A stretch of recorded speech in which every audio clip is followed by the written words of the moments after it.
Hi hello welcome to GRTV. ఒకే ఒక్క corporate ఉన్న టీడీపీ డిప్యూటీ మేయర్గా గెలిచారు. టీడీపీ ఎలా భ్రష్టు పడిపోయిందో ప్రజల ముందు బయటపడింది. టీడీపీ చేసిన దౌర్జన్యాలను వారు కిడ్నాప్ చేసిన కార్పొరేటర్లే బహిరంగంగా కన్నీళ్లతో చెబుతున్నారు.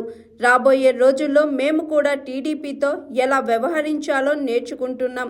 ఎన్నికల నిర్వహణలో ప్రజాస్వామికంగా వ్యవహరించిన వాళ్ళు మూల్యం చెల్లించుకుంటున్నారు అని వైఎస్ఆర్సీపీ ఎస్సీ ఎస్టీ సెల్ అధ్యక్షులు టీజేఆర్ సుధాకర్ బాబు అన్నారు. తిరుపతిని ఇక పరాకాష్ఠగా ఒకే ఒక్క కార్పొరేటర్ అండి. ఒక్క కార్పొరేటర్ ఉన్నవాడు ఈరోజు డిప్యూటీ మేయర్ ఎన్నికలు జరిపించుకొని వ్యూహాత్మకంగా మంగళవారం నాడు గెలుచుకున్నారు. సంతోషం. ఏం సాధించారండి? భ్రష్టు పట్టిపోయారని చెప్పి అంటున్నాం. మీరు ఎవరినైతే ప్రలోభాలకు గురి చేశారో, మీరు ఎవరినైతే ప్రజాస్వామ్యంలో వికృతంగా వాడుకున్నారో వాళ్ళు మళ్ళీ వచ్చి భూమన కరుణాకర్ రెడ్డి గారి కాళ్ళు పట్టుకొని బోరున విలపిస్తూ మా వల్ల తప్పు జరిగింది, మేము తప్పు చేశాము, మమ్మల్ని ఇలా ప్రలోభ పెట్టారు, బలవంత పెట్టారు, దౌర్జన్యం చేశారు, బెదిరించారని ఏడుస్తూ చెబుతున్న దృశ్యాలు చూస్తున్నప్పుడు ఇది మంచిది కాదని చెప్పి ప్రకటిస్తున్నాం.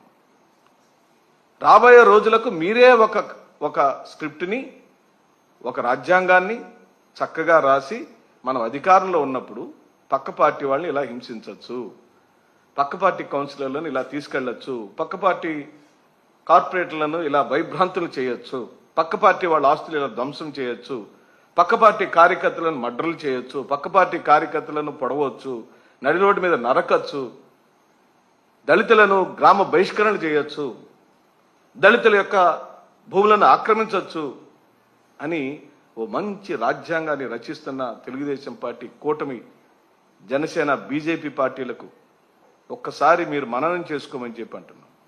ఈరోజు అధికారం నీ దగ్గర ఉంది కదా అని విచ్చలవిడితనంగా రాజ్యాంగానికి తూట్లు పడుస్తూ ప్రజాస్వామ్యాన్ని కూనీ చేస్తే రాబోయే రోజులలో మీరు చూపిస్తున్న ఈ పాఠాలన్నీ మా కార్యకర్తలు, నాయకులు కూడా బాగా నేర్చుకుంటున్నారని, మా మీద కూడా రేపు ఒత్తిడి వచ్చిందని, మేము కూడా ఆ రోజున చేతులు ఎత్తాల్సిన పరిస్థితి వస్తుందని, మరి ముఖ్యంగా నేను ఎన్నికల కమిషన్లను ఆయా సందర్భాలలో ఆయా స్థానాలకు ఎన్నికలు నిర్వహిస్తున్న రిటర్నింగ్ ఆఫీసర్లు, ఆర్ఓలందరికీ కూడా నేను మనవి చేస్తున్నా, మీరు ప్రభుత్వ అధికారులు అనే సంగతి మర్చిపోవద్దు.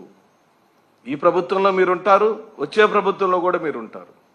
కానీ ఎవరెవరైతే రాజ్యాంగ ఉల్లంఘన చేస్తూ ఎన్నికల నిర్వహణలో పూర్తిగా అప్రజాస్వామికంగా వ్యవహరించిన ప్రతి అధికారి దీనికి మూల్యం చెల్లించుకోక తప్పదని చెబుతూ సెలవు తీసుకుంటున్నాను. నమస్కారం. Hi, this is Swathi. Like చేయండి, షేర్ చేయండి, కమెంట్ చేయండి అండ్ సబ్స్క్రైబ్ చేయండి GRTV. Hi, this is Monica. Please like, share and subscribe GRTV.